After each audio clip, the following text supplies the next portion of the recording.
I feel that's a challenge with a lot of medical devices, is how do we actually get past the perception of treatment and it being a medical thing towards more of a consumer acceptable product?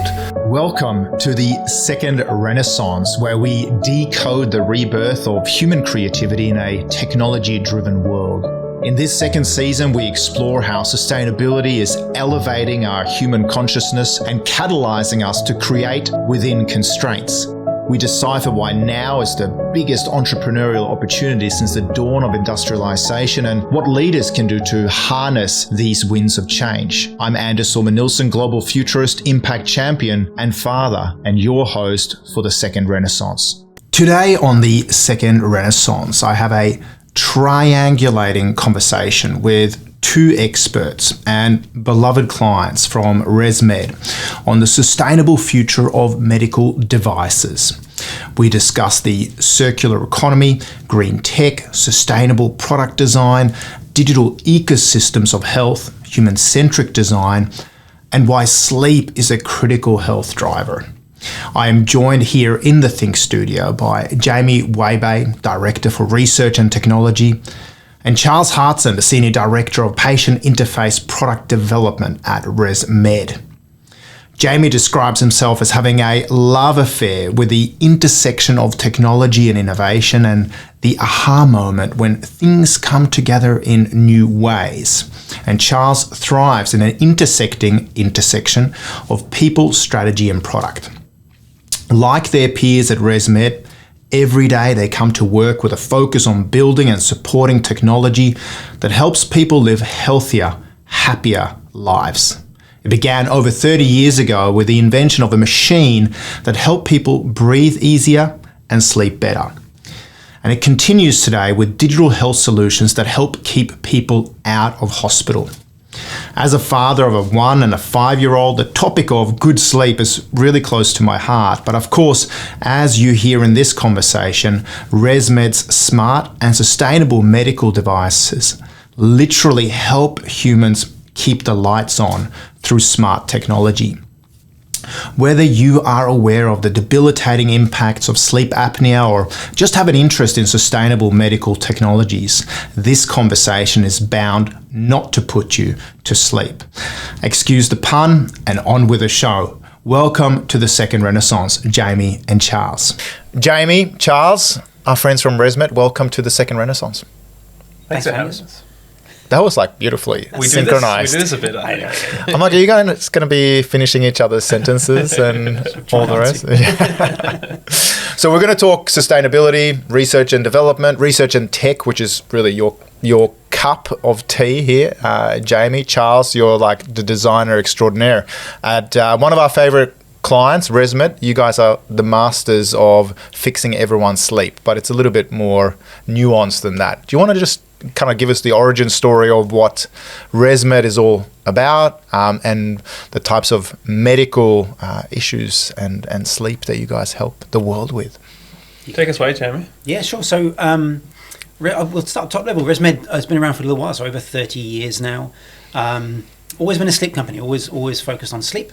Predominantly around the sleep apnea space. That's really kind of how things started out, and but moved into respiratory care as well as things like asthma, COPD. So really around how people breathe. And our mission is to help people breathe better, live better lives. And it's a great mission, and it's very challenging. We make a lot of products to help with that, and the runway for improving on that mission is very long, but we're desperate to accelerate and make forever better products to serve our patients, really. So it's all about sleep and helping people sleep. Yeah, I mean, we hear a lot about sleep, not just from a health perspective, but also from a mental health perspective as well. And I know as a parent of a 10-month-old and a 5-year-old, sleep is something I've been obsessing with. I'm privileged in the sense that I don't need to use your products at the moment, but I know many people who do require them. So can you guys just give us a little bit of the story of why sleep is so important, and certainly also people with respiratory issues, the kind of challenges that they might have? Not everyone might be familiar with what sleep apnea is, for example. So love your comments on those things. Yeah, the best way to describe sleep apnea is sleep suffocation. So essentially stopping breathing in the middle of the night. And that's never fun, right? But it's a small piece of the broader sleep health picture, right? And I think there's an immense opportunity to really be thinking greater about sleep than just the sleep apnea piece itself.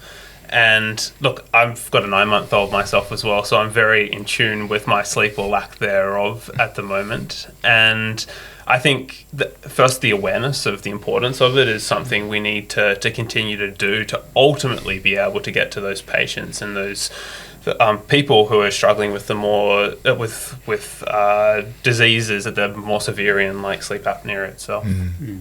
And it sounds quite niche, right? That you would stop breathing when you're asleep. But the numbers are sort of 1 billion people worldwide, so almost sort of like 1 in 8 people actually suffer from the condition. So it's far more prevalent than I think one would realize when you hear about the notion that you would stop breathing, during the night. So I was just not so much doom scrolling on Instagram the other day, but I was certainly scrolling on Instagram, and obviously some algorithm knows that I'm starting to flirt with the idea as a young dad, or as an old dad, who knows, flirt with the idea of exercise again and fighting this dad bod of mine, right? So I'm tuned into a few personal trainers who, biohacking and all the rest, and they're like, it'd be really good. Like one of the best ways for you to lose a bit of weight is to get 7 to 8 hours of sleep a night.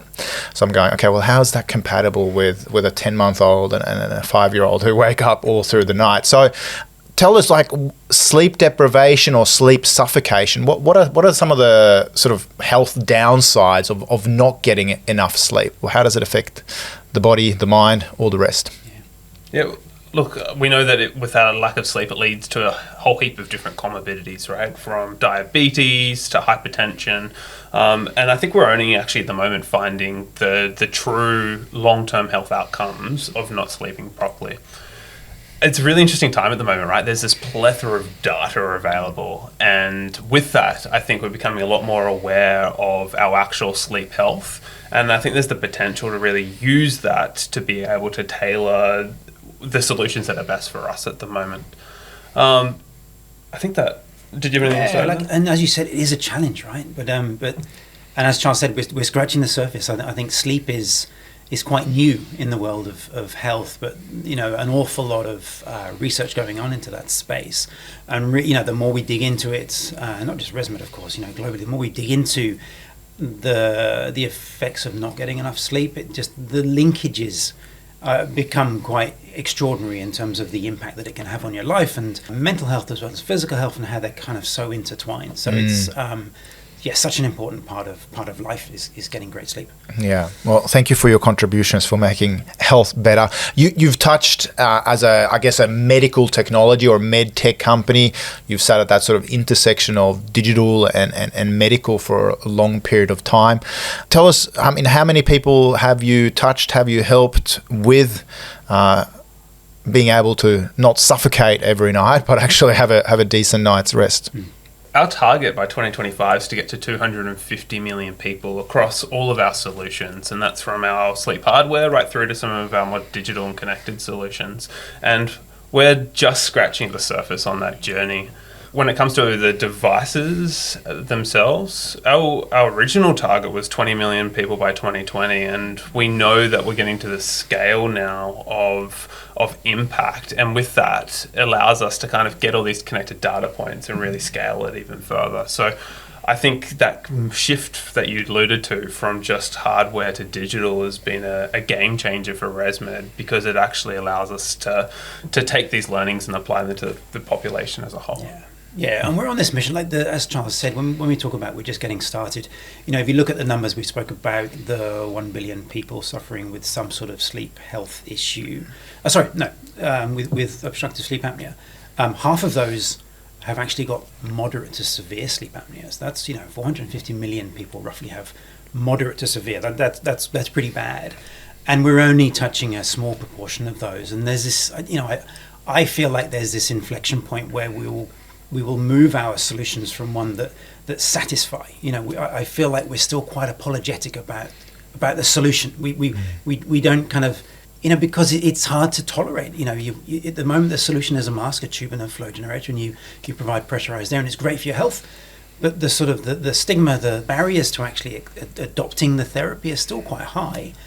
So that's what we, when we say there's so much runway and we're just scratching the surface, I feel like there's this inflection point where, the more we can accelerate the desirability of our solutions, I feel we will hit this tipping point where all of a sudden, my vision is that we'll reach a point where people will say, "Can you believe that we didn't use that ResMed product because look at how amazing my sleep is. It's even better than when I didn't have sleep apnea and I just kind of slept naturally." So that I just feel like there's that runway, and we're desperate to kind of accelerate that to a point where we have these solutions that are so desirable that people can't imagine going back to that state they were in before, where they didn't use a solution to help with sleep. Sleep's such an intimate thing, right? And having someone invite you into their bedroom, I think's a really difficult thing to hit. And I see that as our mission, right? How do we actually get people driving to wear our solutions during the night? And that's not easy. Who wants to be treated for a medical condition? And how do we humanize it way more? That's our challenge moving forward. I mean, fascinating, and also fascinating in terms of diffusion of technologies across society, wearable technologies or otherwise. I think of a meeting I had with one of our clients at Specsavers in Melbourne just the other week, and at Specsavers, of course, they do glasses, right? Specs, which is one of the original medical technologies, but one of their evolutions and innovations in the last sort of 5-6 years has been their venture into hearable technology as well. When it comes to wearable technology like glasses, that's been something that's fairly acceptable. It's become an aesthetic thing. It's become a design thing. It's something we all wear. But when it comes to hearables and hearing aids, it's still got a little bit of a stigma attached to it. So my mum, as an example, she's starting to lose a little bit of her hearing. It was very noticeable when I was in Europe just a couple of months ago and spent time with mum. She wears specs, no worries, and she buys a new pair every year because she likes mixing it up a little bit and all the rest. But she refuses to have this appointment with someone from Specsavers or otherwise to check on her hearing, because that for her sort of signifies her coming of age in a significant way, even though they are, they don't protrude as much anymore. They're very, they're close to being invisible, I would say. And at the same time, she doesn't want to have that appointment. And so sometimes we have this sort of stigma attached to certain medical devices or medical technology. But then I thought, Mum, everyone is wearing AirPods or similar Bluetooth devices in their ears, and they're sort of even the Apple ones are even a type of implantable that don't have the stigma. In fact, they're a little bit of a desirable fashion object, and they're very functional. So I was just curious, given those sort of evolutions, whether you can see a future where the idea of or the design of your products are such that it becomes a non-issue. I think that's exactly the challenge that we are on the pursuit of at the moment, right? And you allude to hearing aids and the glasses as well. 70 years ago, glasses were a sign of weakness, and look how that perception's changed over this time. Your comment on hearing aids is a really interesting one. My sister was actually born deaf, and she has 2 cochlear implants now. And I've seen the journey that they've been on through miniaturization, but also in terms of this kind of desirable delight sensation too. And I feel that's a challenge with a lot of medical devices, is how do we actually get past the perception of treatment and it being a medical thing towards more of a consumer acceptable product?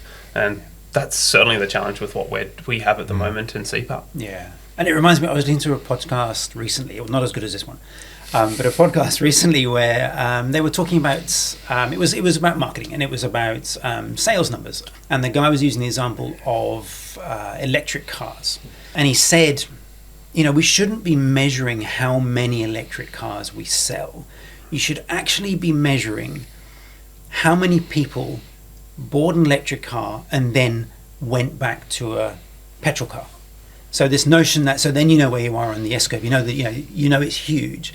And I thought that's so applicable to what we do. So, what we should be striving for is a state where once you have used a ResMed product, and I'm thinking back more into the future, you would never imagine going back to the previous state. You would love this so much. It would have so much value to you. It would bring you so much joy. It would enhance your life so much that the notion of taking a step back to where you were before is unimaginable. And I, that really just resonated with me when I heard that comment. I said, that's so true for what we do at ResMed. And just a really nice sort of analogy to how we can think about the value that we bring and why we do what we do. Yeah. The mentality I like there is, how do you take it beyond the human state, right? How do you make it better than what we have naturally? I think that's the opportunity for many medical devices is beyond human. Yeah. But also, I guess there's also accessibility and cost. I mean, you've alluded to Cochlear, for example, ResMed. I love the fact that these are both Australian companies originally, right? Although I think you're headquartered in San Diego these days with a very strong presence here out of Australia still. But when it comes to innovations and products and helping a medical technology be accessible, I think of the Swedish company Hestens, which I know we've spoken about before, which is of course a very upmarket bed maker. If you wanted to buy a bed for €40,000 or sleep on similar sheets and have the same sort of vibe at nighttime as Drake, you could spend up to €400,000 sleeping on these amazing beds, and they've been manufacturing these since 1825. So the product is amazing. It's custom tailored for every individual. And the tagline is that you don't know sleep until you've slept in a Hestens bed. So amazing mattresses, right? Now, not everyone's going to afford a €40,000 or €400,000 Hestens bed, but they are now launching the sort of digital ecosystem and the digital nutrition around sleep. So there's the hypnosis app, for example. There's the parts of the app that have various Finnish composers who apparently have designed music to help you get into the sleep state.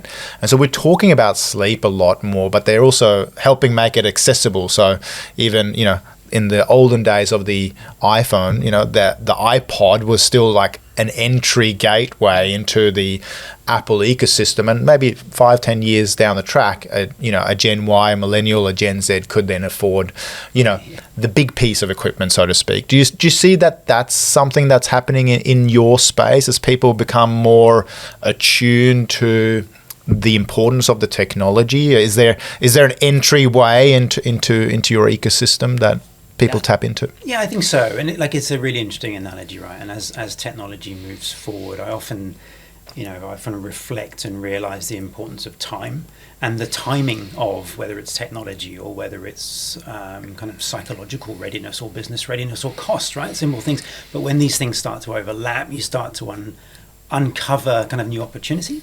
And I think you make a really good point. I do think as we are seeing this kind of increased acceleration into wearables, into things like earables, right? Everything's an ables, right? All of a sudden, it kind of opens up opportunity for us to influence how people are sleeping, to improve how people are sleeping. Not just breathing, right? The breathing is so important to sleep, and breathing is so important to what we do, beyond sleep, right? Into COPD and asthma, as we discussed before.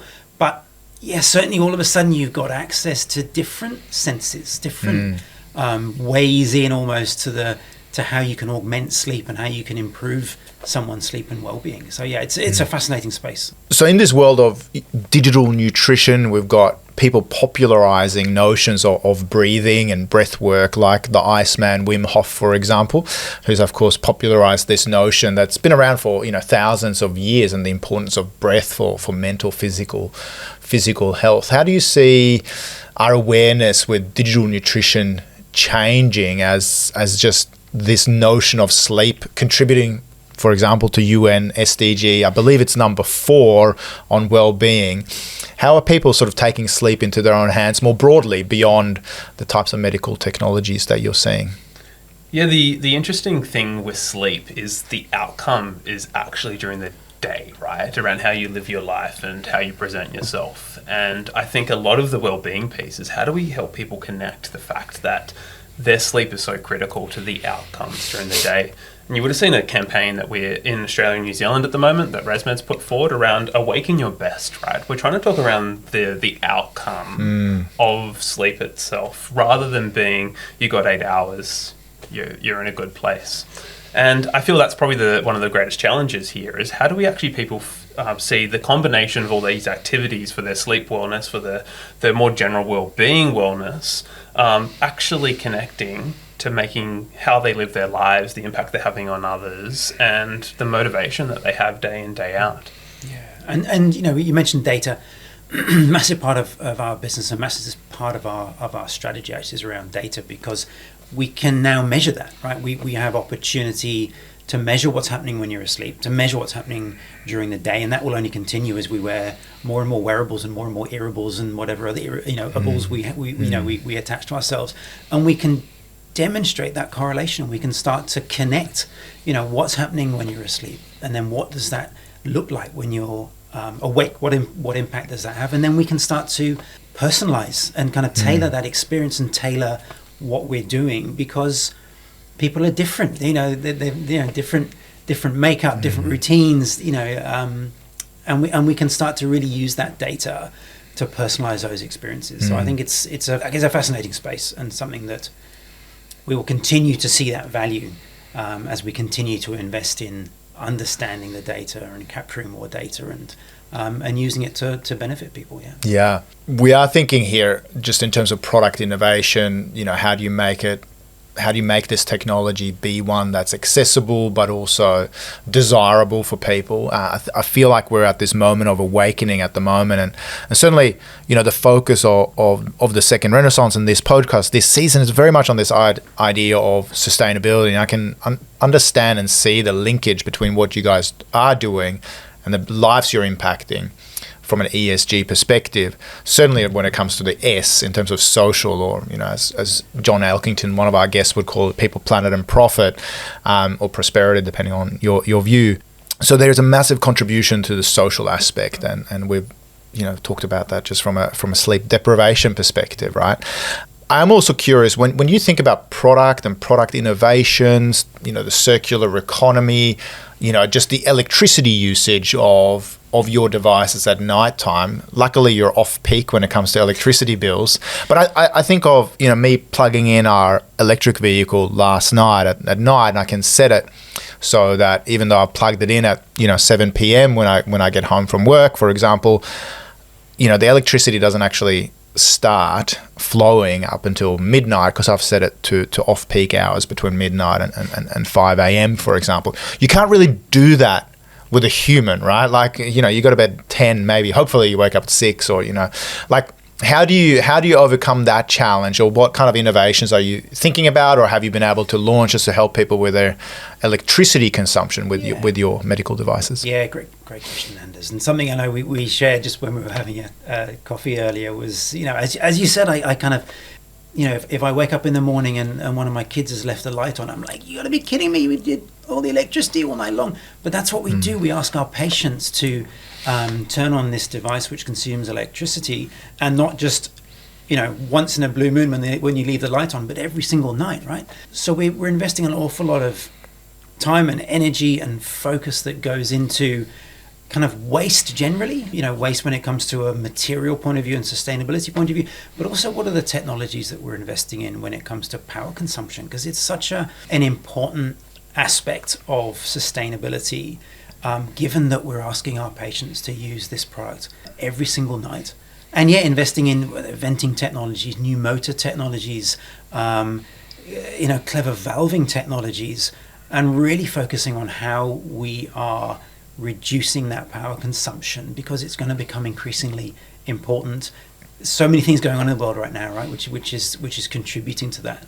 But from a social point of view, as we continue to scale, as we continue to treat more and more people, we've got this responsibility to make sure that we are also investing in reducing that impact on our environment, on our planet. I mean, I'll go to this in just a moment, Charles, but I think it was Steve Jobs who said that technology should either be invisible or beautiful. And so certainly from a product design perspective, I think you guys have really evolved what your products look like. But then the other question is, it's not always just about the visible aspects of the user interface. Sometimes innovation is around process as well. So have you guys got any thoughts on just how processes and the sort of the behind the scenes aspect can actually help drive sustainable innovation as well? Yeah, absolutely. We've been putting a heap of effort recently into actually understanding where the makeup of the sustainability issues come into our products through the whole life cycle, right? And I think it forces us to look at the way we design our products slightly differently to what we've done in the past. And in fact, a lot of the processes that we select and design for are the contributors to the total environmental impact of the products themselves. So to me, I feel the greatest impact we can have is through designing new processes and considering them more holistically. And there's something in the scale there as well, right? When we're talking about a single device or a single product that a patient or a user are using each night, the impact's not that much. But when, as an organization, you get past this tipping point, right, in terms of scale, and I feel we are there now, where you have millions of patients on a device at any point in time, the small decisions you make, particularly when it comes to which processes you select or how your device works itself, has such an immense impact on the planet. And as a result, we're having to train our engineers, our designers, our scientists on those decisions because they stack up really quickly at the scale. Yeah. So what are some examples of that? Is that around just, packages or how a box fits into, into the back of a ute, or like what are the types of things in terms of process and design, how that scales? Can you give us some concrete stuff? Lots, right? And we say, and process is quite an umbrella term, and it goes through our whole supply chain, manufacturing and logistics. It covers so many different things.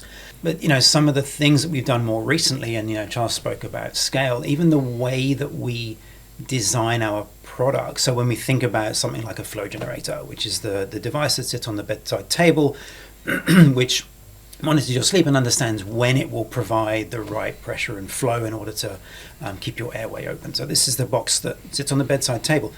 Making deliberate design changes or being deliberate about the shape, even things like the height of the product, mean that instead of putting 4 of these products into a shipper, I can put 5. Okay, plus 1 doesn't sound like a lot, but when you scale that several million times over, all of a sudden the impact is huge. So I often say that process innovation is sort of the unsung hero of product development. And I always maintain that, these aspirational visions that we come up with, whether it's, starts as a sketch or an idea, it won't get off the drawing board unless you have the process innovation in place to make it a reality. So it's we gravitate towards, wow, look at this incredible looking product. Let's do that. Well, that's great, but you've got to invest in the process innovation, the manufacturing innovation. Otherwise, it stays on the drawing board, and it becomes this nice kind of artifact on a drawing board, and we don't want that, right? We want to translate that into products that have that meaningful impact on patients and also on planet. Yeah, and I guess you even come up with challenges like, once you plug in this device, whether you're charging an EV at night or whether you're charging a human with oxygen, right? You go, well, what's your electricity mix, or where does it come from? Is it from a coal-fired power plant, or is it from renewables? I mean, there are all those things where I guess you guys have an impact and an ecosystem of impact as well. And I mean, we're seeing now authors and sustainability advisors like Saul Griffiths, for example. He just goes, electrify everything in the home, in the office. That's the key. But he also talks about the importance of when a product that you previously used or that you might still be using is coming up to its usable, valuable end of life.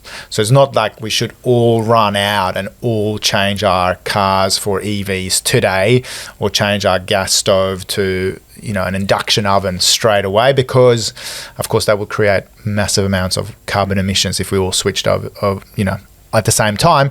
But this does need to happen over time. So I'm just curious to see how, are there ways in which you can influence or have been able to influence people's choices to make sure that when they're using your machines, they're doing it in a way that's powering it renewably as well?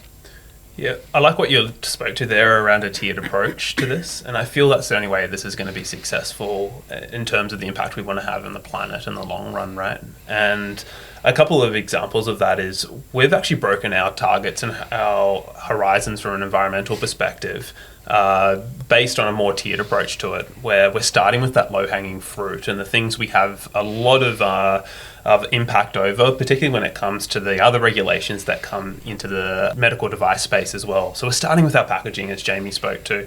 We're starting with some of the decisions surrounding the product and on the product. The next phase, though, is I think we need to be designing sustainability in from the start. And we've had the luxury, I think, in product design for a number of decades now, where we could design products without actually thinking that much about the end of life. And that's really changed now, where we actually need to be considering the holistic life cycle. And you spoke to that kind of end-of-life process before. And ultimately, designing for circularity is where we need to get to. But the tiered approach to get there, I think, is the best way to have that impact, and also educate not only ourselves and our people and our designers, but also our customers and our patients through that journey.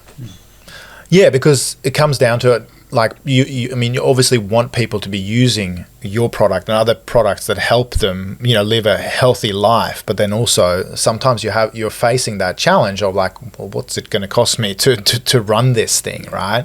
I know there's plenty of people who want to, get off beef and meat and all the associated, carbon emissions, for example. They might want to do it from a health perspective or whatever the reasoning is. But then they're like, oh, we still need proteins to live a healthy lifestyle. And, being vegan may or may not provide me with a challenge to achieve my protein targets every day. So then they're going, well, let's just eat fish. And then that's a scarce resource that might have a huge environmental impact as well. So even sometimes when we're making those decisions to be super healthy on a sort of individual basis, what does that scale up to when we're looking at those choices? I feel this is the greatest risk facing sustainability at the moment, right? And it is the innovator's dilemma, which Clayton Christensen speaks to really well. And the reason I love the concept is the notion that firms, when they're presented with these disruptive technologies, there's never really a good choice that they can make. And I feel sustainability is a disruptive technology, right?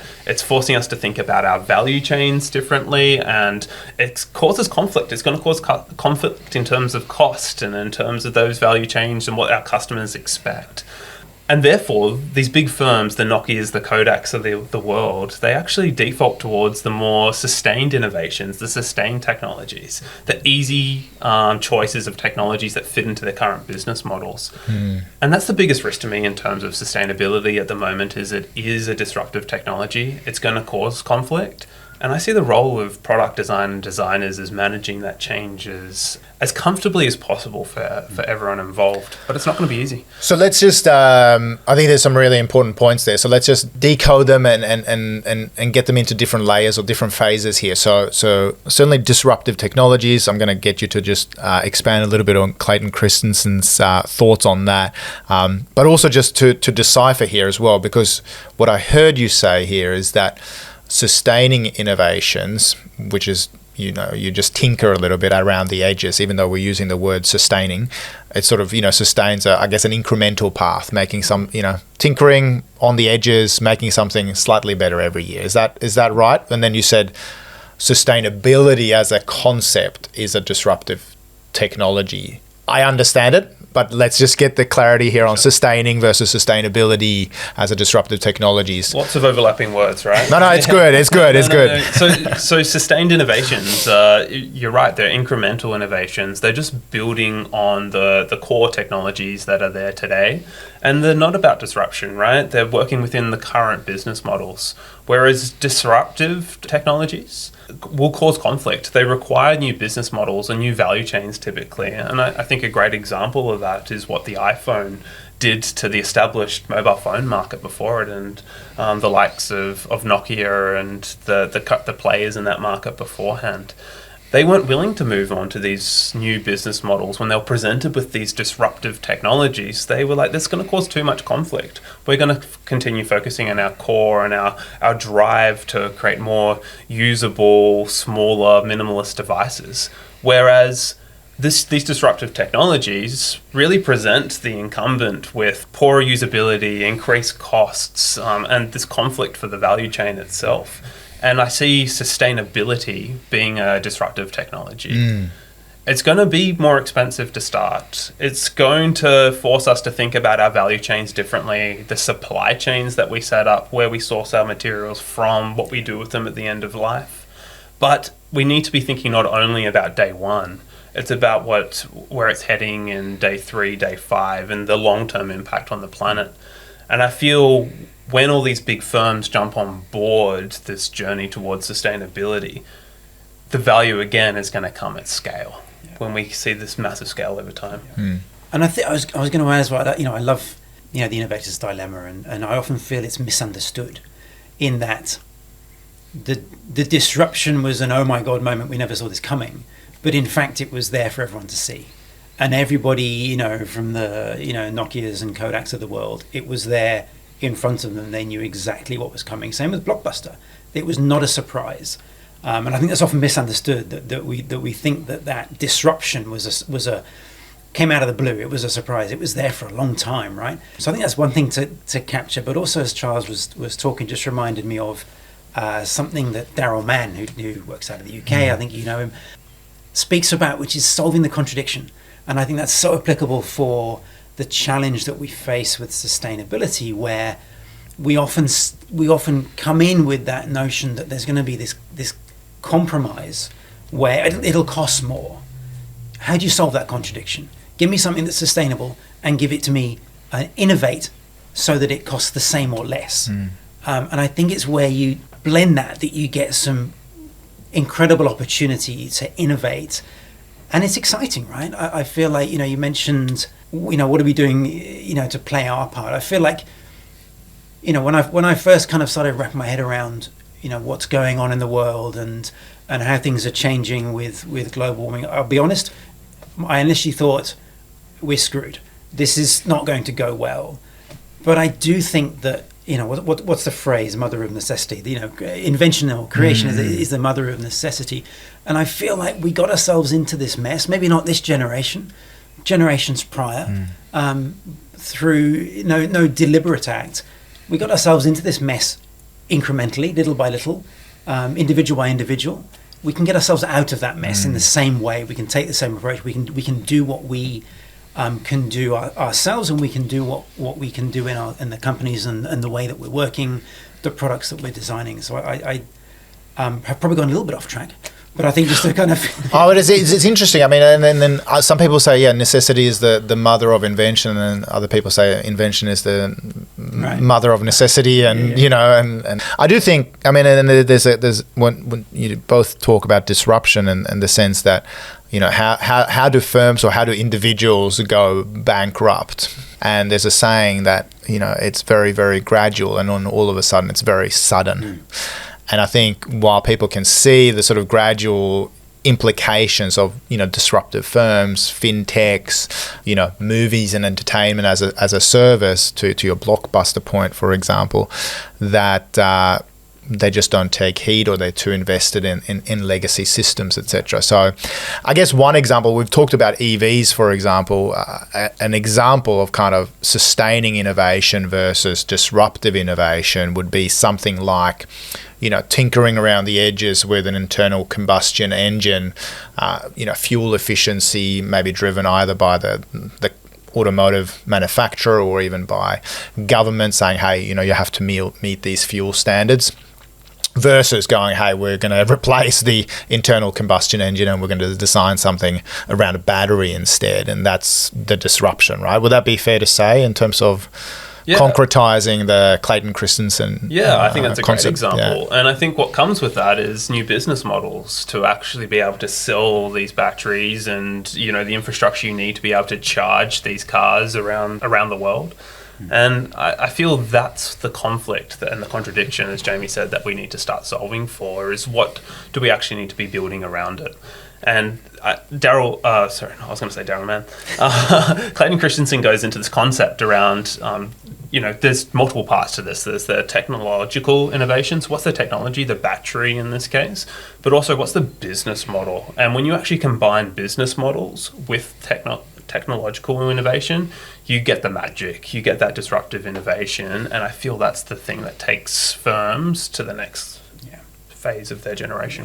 Have you got an example just to concretize that idea of the technology and the business models kind of coming together and having an innovation intersection or a marriage made in heaven? Yeah, I think a great example is the iPhone itself. And sure, there's the technology that everyone talks about. There's the phone itself with a touch screen and the ability to access the internet on it.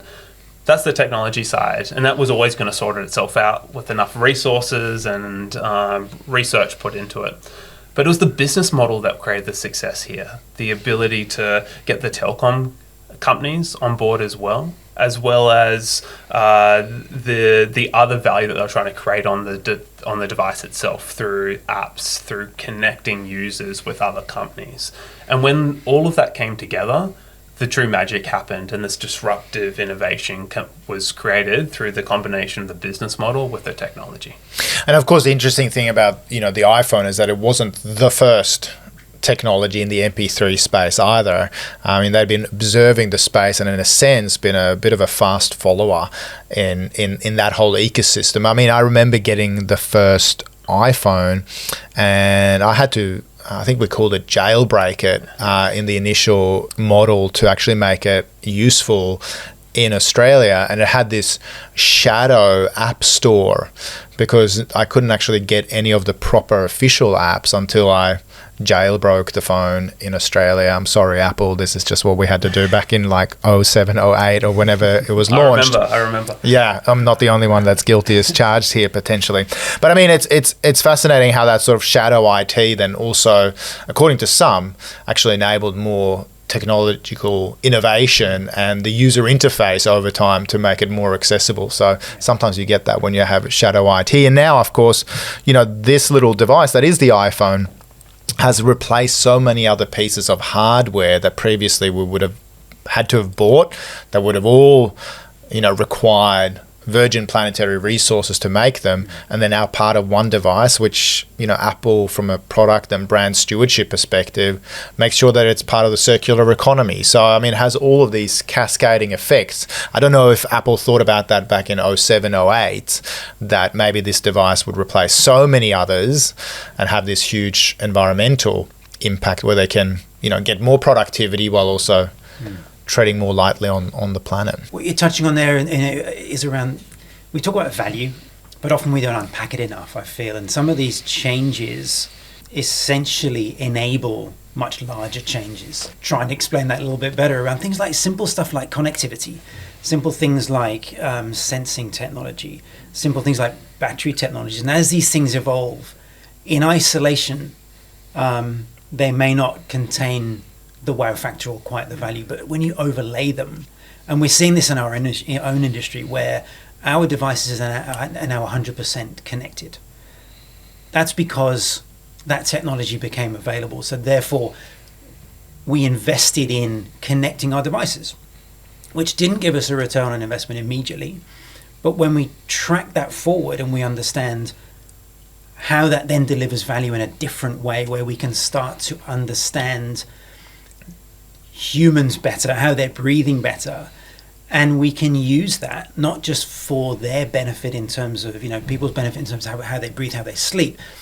We can start to tailor the treatment so we use less energy, and we can really personalize the experience, not just for a better outcome for the individual, but for a better outcome for the planet, also a better outcome for them financially. They're not having to use that electricity and waste that energy essentially. So these overlapping technologies that can have these shifts, I think, are so valuable.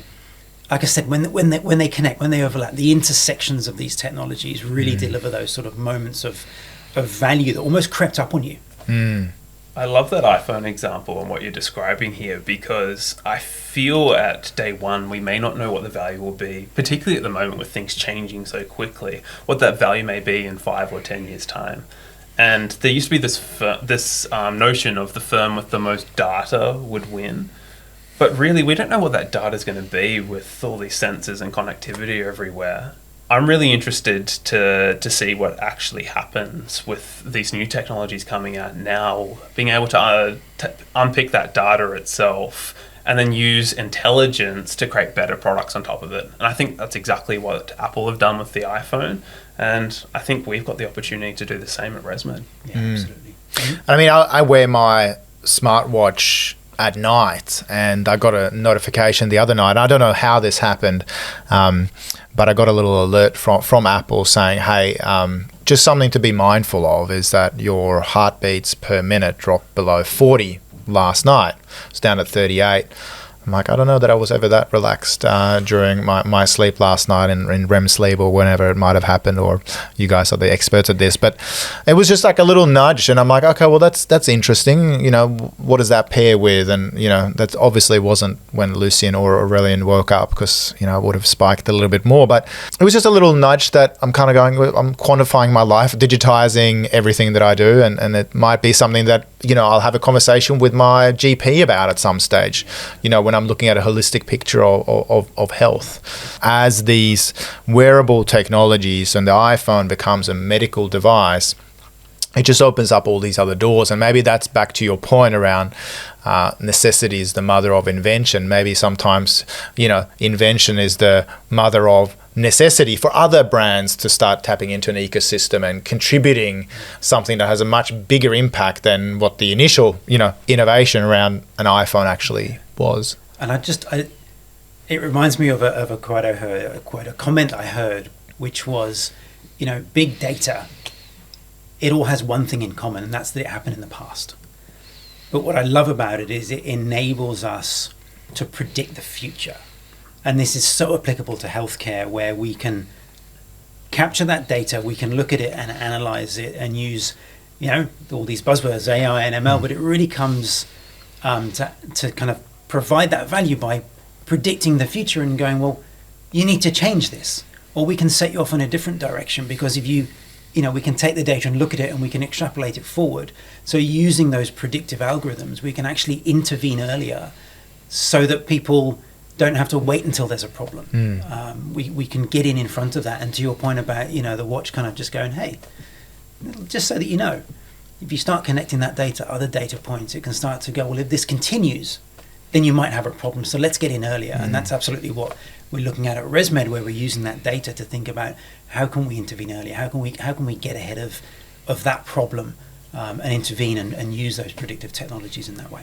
It's truly leading to personalized medicine at the end of the day, right? Like, if we think about medical treatment, even 5-10 years ago, they were kind of population solutions. You get one solution that works for the majority of the population. But for the first time, we're truly seeing personalized opportunities, which is really, really exciting. Yeah, absolutely. So I'm asking for a friend here in terms of predictive data and you know, all the rest. I'm lucky not to snore. Actually, the rest of my family is also very lucky that I don't tend to snore. But so I'm asking for a friend who says that when they consume copious amounts of beers and have junk food, that's when they snore and have a really bad night's sleep. Is there data to back up my friend's issues? I'm sure it's something our listeners are all I think my wife desperate can back up that data.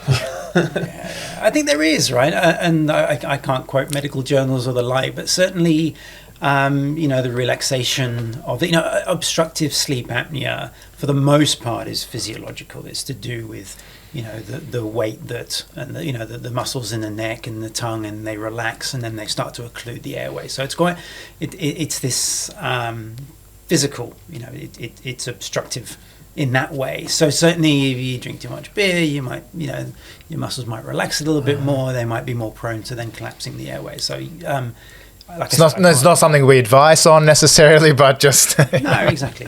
Yeah. But one thing I do, sorry to talk about my sleep patterns here, but I've been told by my wife that I do grind my teeth at night, and so that gets a bit annoying, and it's not great for my dental health apparently. So when I was doom scrolling another day on Instagram, I saw that Botox is something that's now becoming very prevalent for men in the Zoom generation. So it's known as Brotox. And then that led to a discovery that you could also use Botox apparently to, I don't know if it's relaxing your face to get better sleep so that you're not grinding your teeth. I'm just asking for a friend here again. Yeah, so for your friend, I've heard that as well. I was talking to a friend of mine at work, Lemmy, who had been to the dentist. Exactly the same thing, bruxism, that action of grinding your teeth and quite damaging. You'll crack your teeth, right? Yeah. And yes, I've heard, Botox can help with that. It's like $1,600 a pop. Okay. There you go. But yeah, so let your friend know that I think there's some truth in it, but maybe talk to your friend's dentist. Yeah, all under the moniker of UN Sustainable Development Goal, focused on well-being here, of course. It's been a fascinating chat so far with both you, Jamie, and Charles, talking about product innovation, talking about what you guys are doing from not just a redesign or the visuals and the sort of destigmatization of a medical device in your bedroom, which is a very intimate personal space, but also just what you're doing in terms of process innovation here as well to lighten the load using less fossil fuels in terms of supply chains and getting the devices out to the world. Any final thoughts today, or any final reflections that our listeners should be listening to or tuning into when it comes to what ResMed's doing, or any things that excite you about the pipeline in the future? Yeah, I mean, so much to it, so much in the future, which is exciting. And there are so many ways in which we can innovate to solve these problems, to not just design better products, but to address these challenges that we face around sustainability, around power consumption, and just, thinking about it as broadly as we can and in as many different ways as we can. It's not just about the product, it's about where you manufacture it, it's about where you ship it to, it's about the mode in which you move things around, it's about the technologies that might enable you to do things differently. And I think just constantly asking ourselves, what are those technologies that may be in their infancy now, and maybe those technologies don't actually make sense for us today, but they might make sense in the future. How do we design our processes? How do we design our products to converge with the points in the future where a technology might actually open up an incredible opportunity from a product point of view, from a sustainability point of view, and how can we just continue to accelerate just innovation on every front and think about it in so many different ways? Main thing for me is it might seem like a bit of a scary future and a big problem for us to solve, but what energizes me is I've just seen so many people come into our organization just so excited about the potential and willing to dive into the challenge. And these are people who didn't create the problem themselves, they're just starting their career. And I think if we can harness that energy globally and be willing to disrupt ourselves, the potential's unbounded. Yeah, and there's a quote from the All Blacks actually written in the book that James Kerr wrote. Legacy, where I think number 15 was plant trees that you'll never see to be a good ancestor, and that really kind of stuck with me, which was we don't have to see the fruits of our labor in our lifetime, but in order to be a good ancestor, we have to plant those trees, and we may never see them. And I think it's quite a nice analogy there with the sustainability movement. And probably one of the reasons that ResMed's already spending 7% of your budget on research and development and technology. Thank you for being part of the second Renaissance. I look forward to seeing even more results and even more tips on how to get a good night's sleep for the people who suffer from sleep apnea and for those who are lucky only to be grinding their teeth as well. So thank you for being on the show. Thanks for having us. Awesome. Thanks, Anders. Cool. For more information about the Second Renaissance and our work on sustainable innovation, please visit my website, www.sorman-Nilsson.com. We would appreciate if you can take a moment to share the podcast with a friend or a colleague and help build the movement. We hope that what we learn together on the Second Renaissance can help us all build a sustainable future for ourselves and our children. See you in the near future.